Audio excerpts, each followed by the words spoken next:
Hi, ಇವತ್ತು ನಾವು ಒಂದು ಸಿಂಪಲ್ ಮತ್ತೆ ಪವರ್ಫುಲ್ ಟೆಕ್ನಿಕ್ ಬಗ್ಗೆ ಡಿಸ್ಕಸ್ ಮಾಡ್ತಾ ಇದ್ದೀವಿ. ಇದು ತುಂಬಾ ಒಳ್ಳೆ ಟೆಕ್ನಿಕ್ಕು. ಒಂದು ಸಾರಿ ನೀವು ಇದನ್ನ ಲೈಫಲ್ಲಿ ಮಾಡಲೇಬೇಕು. ಮತ್ತೆ ಮತ್ತೆ ಪ್ರಾಕ್ಟೀಸ್ ಮಾಡಬೇಕು ಅಂತ ಏನಿಲ್ಲ. ಯಾಕಂದ್ರೆ ಇದು ತುಂಬಾನೇ ಪವರ್ಫುಲ್ಲು. ಇದರಿಂದ ನಿಮ್ಮ ಮ್ಯಾನಿಫೆಸ್ಟೇಷನ್ ಏನೇ ಇದ್ರೂನು ಅದು ಈಡೇರುತ್ತೆ. ತುಂಬಾ ಸಿಂಪಲ್ ಆದ್ರೆ ತುಂಬಾ ತುಂಬಾ ಪವರ್ಫುಲ್ಲು. ಮತ್ತೆ ಮತ್ತೆ ಒತ್ತಿ ಹೇಳ್ತಾ ಇದ್ದೀನಿ. ತುಂಬಾ ತುಂಬಾ ಪವರ್ಫುಲ್ ಇದು. ಸೊ ಎಲ್ರೂ ಇದನ್ನ ಮಾಡಲೇಬೇಕು ಒಂದ್ಸರಿ. ಈಗಾಗಲೇ ನೀವು ಯಾವುದೇ ಟೆಕ್ನಿಕ್ ಅನ್ನ ಪ್ರಾಕ್ಟೀಸ್ ಮಾಡ್ತಾ ಇದ್ರು ಕೂಡ ಅದರ ಜೊತೆಗೆ ಇದನ್ನ ಒಂದು ಸರಿ ಪ್ರಾಕ್ಟೀಸ್ ಮಾಡಿ ನೋಡಿ. ಇದನ್ನ ಒಂದು ಸರಿ ಮಾಡ್ಬಿಟ್ಟು ಬಿಟ್ಬಿಡಿ, ಮರ್ತ್ಬಿಡಿ. ಅದರಿಂದ ನಿಮಗೆ ಮ್ಯಾಜಿಕಲ್ ರಿಸಲ್ಟ್ ಬರೋದಕ್ಕೆ ಸ್ಟಾರ್ಟ್ ಆಗುತ್ತೆ. ನಿಮ್ಮ ವಿಶ್ವ ಚಿಕ್ಕದಿರ್ಲಿ ಅಥವಾ ದೊಡ್ಡದಿರ್ಲಿ ಯಾವುದೇ ಬೇಕಾದ್ರೂ ಈ ಟೆಕ್ನಿಕ್ ಅನ್ನ ಅಪ್ಲೈ ಮಾಡಿ ನೀವು ಪಡ್ಕೋಬಹುದು. ಹಾಗಾದ್ರೆ ಯಾವ್ದಿದು ಮ್ಯಾಜಿಕಲ್ ಟೆಕ್ನಿಕ್ ಅಂತ ನೋಡೋದಾದ್ರೆ, ಇದನ್ನ ನಾವು ನಾಟ್ ಟೆಕ್ನಿಕ್ ಅಂತ ಹೇಳ್ತೀವಿ. ಇದರಲ್ಲಿ ಒಂದು ಗಂಟನ್ನ ಅಂದ್ರೆ ಒಂದು ನಾಟನ್ನ ಹಾಕಬೇಕಾಗತ್ತೆ.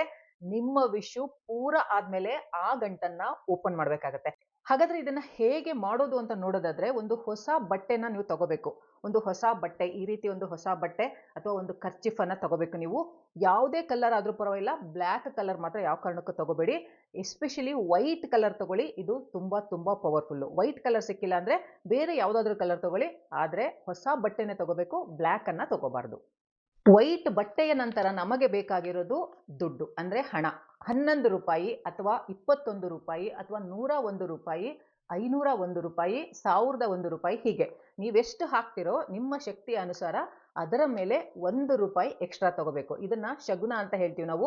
ನಾವು ದೇವ್ರ ಹುಂಡಿಗೆಲ್ಲ ಹಾಕುವಾಗ ಒಂದು ಜಾಸ್ತಿ ಮಾಡಿ ಹಾಕ್ತಿವಲ್ವಾ, ಆ ರೀತಿ ನೀವು ಒಂದನ್ನ ಜಾಸ್ತಿ ತಗೋಬೇಕಾಗತ್ತೆ. ಆ ಹಣವನ್ನ ವೈಟ್ ಬಟ್ಟೆಯಲ್ಲಿ ಇಟ್ಟು ಒಂದು ಗಂಟನ್ನ ಹಾಕಬೇಕು. ಗಂಟನ್ನ ಹಾಕುವಾಗ ನಿಮ್ಮ ವಿಶ್ ಏನಿದೆ, ನಿಮ್ಮ ಡಿಸೈರ್ ಏನಿದೆ, ನಿಮ್ಮ ಗೋಲ್ ಏನಿದೆ, ಅದರ ಅನುಸಾರವಾಗಿ ಒಂದು ಅಫರ್ಮೇಷನ್ ಅನ್ನ ಮೊದಲೇ ರೆಡಿ ಮಾಡಿ ಇಟ್ಕೊಳ್ಳಿ. ಇದರಲ್ಲಿ ಒಂದು ವಿಶ್ ಮಾತ್ರ ನೀವು ತಗೋಬೇಕು. ಮಲ್ಟಿಪಲ್ ವಿಶಸ್ ನ ತಗೊಳಕ್ ಹೋಗ್ಬೇಡಿ.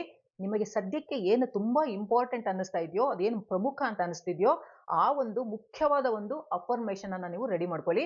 ಅದು ಲಾಂಗ್ ಟರ್ಮ್ ಆಗಿರ್ಲಿ ಅಥವಾ ಶಾರ್ಟ್ ಟರ್ಮ್ ಆಗಿರ್ಲಿ, ಯಾವ್ದಾದ್ರೂ ಇರ್ಲಿ, ಒಂದನ್ನ ತಗೊಳ್ಳಿ. ಅದು ಹಣ ಆಗಿರ್ಬೋದು, ಆರೋಗ್ಯ ಆಗಿರ್ಬೋದು, ಸ್ಟಡೀಸ್ ಬಗ್ಗೆ ಇರ್ಬೋದು, ಹಾಗೆ ನಿಮ್ಮ ಪ್ರೀತಿಯ ಬಗ್ಗೆ ಇರ್ಬೋದು, ಎಕ್ಸಾಮ್ ಬಗ್ಗೆ ಇರ್ಬೋದು, ರಿಸಲ್ಟ್ ಬಗ್ಗೆ ಇರ್ಬೋದು, ಇಂಟರ್ವ್ಯೂನ ಕ್ರ್ಯಾಕ್ ಮಾಡೋದಿರ್ಬೋದು, ಬಿಸ್ನೆಸ್ ಗ್ರೋತ್ ಆಗಿರ್ಬೋದು, ಹೀಗೆ ಯಾವುದು ನಿಮಗೆ ತುಂಬಾ ಇಂಪಾರ್ಟೆಂಟ್ ಸದ್ಯಕ್ಕೆ ನಿಮಗೆ ಅನ್ನಿಸ್ತಿದೆಯೋ ಆ ಒಂದು ವಿಶ್ ಅನ್ನ ಅಫರ್ಮೇಷನ್ ರೂಪದಲ್ಲಿ ನೀವು ರೆಡಿ ಮಾಡ್ಕೋಬೇಕು. ಅಫರ್ಮೇಷನ್ ಅನ್ನ ರೆಡಿ ಮಾಡ್ಕೊಂಡ್ಮೇಲೆ ಇದು ಈಗಾಗಲೇ ನಿಮ್ಮ ಲೈಫ್ ಅಲ್ಲಿ ಆಗ್ ಹೋಗಿದೆ, ನಿಮಗೆ ಸಿಕ್ಕಿಬಿಟ್ಟಿದೆ ಅನ್ನೋ ರೀತಿನಲ್ಲಿ ನೀವು ಆ ಫೀಲಿಂಗ್ ಅನ್ನ ಇಟ್ಕೋಬೇಕಾಗತ್ತೆ. For example, thank you universe, ನನಗೆ 5 ಲಕ್ಷ ರೂಪಾಯಿ ಸಂಬಳ ಬರುವಂತಹ ಕೆಲಸ ಸಿಕ್ಕಿದೆ. Thank you, thank you, thank you. ಹಾಗೇನೆ ಥ್ಯಾಂಕ್ ಯು ಯೂನಿವರ್ಸ್, ನಾನು ಇಷ್ಟಪಟ್ಟಿರೋ ಹುಡುಗ ಅಥವಾ ಹುಡುಗಿಯ ಜೊತೆ ನನ್ನ ಮದುವೆ ಫಿಕ್ಸ್ ಆಗಿದೆ. ನಮ್ಮ ಎರಡೂ ಫ್ಯಾಮಿಲಿಗಳು ತುಂಬಾ ಸಂತೋಷವಾಗಿದೆ. Thank you. ನನಗೆ ನಾನು ಎಕ್ಸ್ಪೆಕ್ಟ್ ಮಾಡಿರುವಂತಹ ರಿಸಲ್ಟ್ ಬಂದಿದೆ ಎಕ್ಸಾಮ್ ಅಲ್ಲಿ. Thank you. ನನಗೆ ಈಗಾಗಲೇ ಬಿಸ್ನೆಸ್ ಅಲ್ಲಿ ತುಂಬಾ ಚೆನ್ನಾಗಿ ಗ್ರೋತ್ ಆಗ್ತಾ ಇದೆ. Thank you. ನನ್ನ ಆರೋಗ್ಯ ತುಂಬಾ ಚೆನ್ನಾಗಿ ಸುಧಾರಿಸ್ತಾ ಇದೆ. Thank you. ಈ ರೀತಿಯಾಗಿ ನೀವು ಒಂದು ಅಫರ್ಮೇಷನ್ ಅನ್ನ ನಿಮ್ಮ ಒಂದು ಪರಿಸ್ಥಿತಿಯ ಅನುಗುಣವಾಗಿ ರೆಡಿ ಮಾಡ್ಕೊಳ್ಳಿ.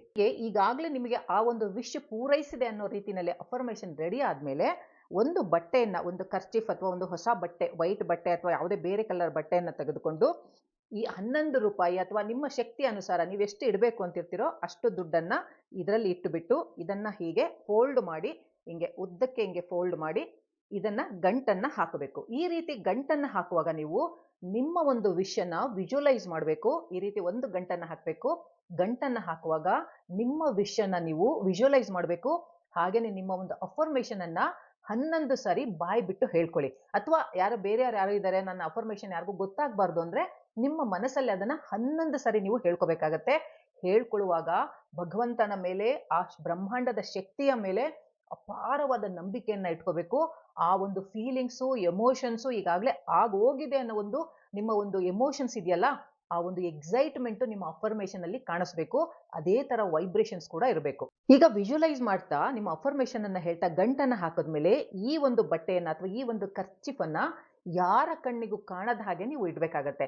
ಇದು ನಿಮ್ಮ ಕಣ್ಣಿಗೂ ಕೂಡ ಕಾಣಬಾರ್ದು. ಯಾಕೆಂದ್ರೆ ಮತ್ತೆ ಮತ್ತೆ ತೆಗೆದು ನೋಡೋದು, ಮತ್ತೆ ಮತ್ತೆ ಅದ್ರ ಬಗ್ಗೆ ಯೋಚನೆ ಮಾಡೋದು, ಇನ್ನೂ ವಿಶ್ ಪೂರೈಸ್ಲಿಲ್ವಲ್ಲ ಅಂತ ಡೆಸ್ಪರೇಟ್ ಆಗಿ ಯೋಚನೆ ಮಾಡೋದು ಮಾಡ್ತೀರಲ್ವಾ, ಅದು ನೆಗೆಟಿವ್ ಎನರ್ಜಿನ ಕಳಿಸುತ್ತೆ.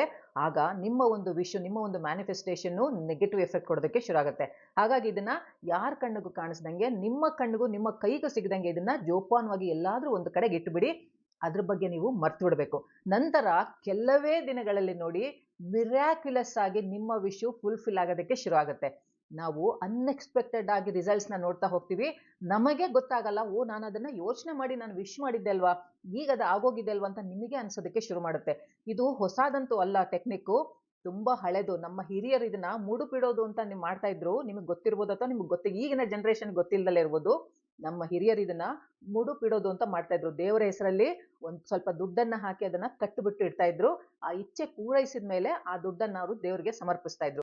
ಅದೇ ಸೇಮ್ ಇದು ನಾಟ್ ಟೆಕ್ನಿಕ್ ಅಂತ ಹೇಳ್ತೀವಿ. ಇದು ತುಂಬಾ ತುಂಬಾ ಪವರ್ಫುಲ್. ಯಾಕೆಂದ್ರೆ ನಮ್ಮ ಪೂರ್ವಜರು ಅನಾದಿ ಕಾಲದಿಂದನೂ ಮಾಡ್ಕೊಂಡ್ ಬಂದಿದ್ದಾರೆ ಅಂದ್ರೆ ಅದಕ್ಕೆ ಅದರದೇ ಆದ ಪವರ್ ಇದೆ ಅಂತ ನಾವು ಅರ್ಥ ಮಾಡ್ಕೋಬೇಕು. ಸೊ ಈ ನಾಟ್ ಟೆಕ್ನಿಕ್ ಅನ್ನ ನೀವು ಮಾಡಿದ್ಮೇಲೆ ಇದ್ರ ಬಗ್ಗೆ ಮರ್ತು ಬಿಡಬೇಕು. ಮತ್ತೆ ಮತ್ತೆ ಅದನ್ನ ಜ್ಞಾಪಿಸ್ಕೊಳ್ಳೋದಕ್ಕೆ ಹೋಗ್ಬಾರ್ದು. ಮತ್ತೆ ಮತ್ತೆ ಆಗ್ಲಿಲ್ವಲ್ಲ ಅಂತ ಡೆಸ್ಪಿರೇಷನ್ ಇಟ್ಕೊಳ್ಳೋದಕ್ಕೆ ಹೋಗ್ಬಾರ್ದು. ನಂತರ ನೋಡಿ, ಕೆಲವೇ ದಿನಗಳಲ್ಲಿ ಮಿರಾಕ್ಯುಲಸ್ ಆಗಿ ನಿಮ್ಮ ಒಂದು ವಿಶ್ ಫುಲ್ಫಿಲ್ ಆಗೋದಕ್ಕೆ ಶುರು ಆಗುತ್ತೆ. ಅನ್ಎಕ್ಸ್ಪೆಕ್ಟೆಡ್ ಆಗಿ ನಿಮಗೆ ರಿಸಲ್ಟ್ಸ್ ಬರೋದಕ್ಕೆ ಶುರು ಆಗುತ್ತೆ. ನೀವೇನ್ ಅನ್ಕೊಂಡಿದ್ದೀರೋ ಅದು ಖಂಡಿತ ಈಡೇರುತ್ತೆ.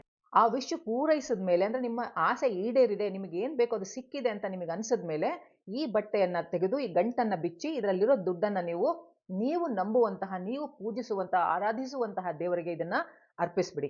ಈ ಟೆಕ್ನಿಕ್ ಇಂದ ನಿಮ್ಮ ಯಾವುದೇ ವಿಶ್ ಇರಲಿ ಖಂಡಿತ ಈಡೇರುತ್ತೆ. ಬಟ್ ನಿಮಗೆ ನಂಬಿಕೆ ಇರಬೇಕು. ನೀವು ನಂಬುವಂತಹ ಪರಮಾತ್ಮನ ಮೇಲೆ ನಿಮಗೆ ಅಪಾರವಾದ ನಂಬಿಕೆ ಇರಬೇಕು. ಹಾಗೆ ಆ ಬ್ರಹ್ಮಾಂಡದ ಶಕ್ತಿಯ ಮೇಲೆ ಅಗಾಧವಾದ ನಂಬಿಕೆ, ಅಗಾಧವಾದ ಒಂದು ಫೇತ್ ಅನ್ನ ನಾವು ಇಟ್ಕೊಂಡು ಇದನ್ನ ಮಾಡ್ಬೇಕಾಗತ್ತೆ. ಯಾಕಂದ್ರೆ ನಮ್ಮ ಹಿರಿಯರು ಇದನ್ನ ಮೊದಲಿಂದ ಮಾಡ್ಕೊಂಡ್ ಬಂದಿರೋದ್ರಿಂದ ಇದರಲ್ಲಿ ಖಂಡಿತ ಪವರ್ ಇದೆ. ಸೊ ಈ ಟೆಕ್ನಿಕ್ ಅನ್ನ ಮಾಡಿ ನೋಡಿ. ಹಾಗೇನೆ ಇದರ ರಿಸಲ್ಟ್ ಬಂದ್ಮೇಲೆ ಮತ್ತೆ ಇದೇ ವಿಡಿಯೋಗೆ ಬಂದು ನನಗೆ ಕಮೆಂಟ್ ಅನ್ನ ಮಾಡಿ. ಈಗ ನೀವು ನನಗೆ ಕಮೆಂಟ್ ಅಲ್ಲಿ ಥ್ಯಾಂಕ್ ಯು ಯೂನಿವರ್ಸ್ ಅಂತ ಮೆಸೇಜ್ ಮಾಡಿ.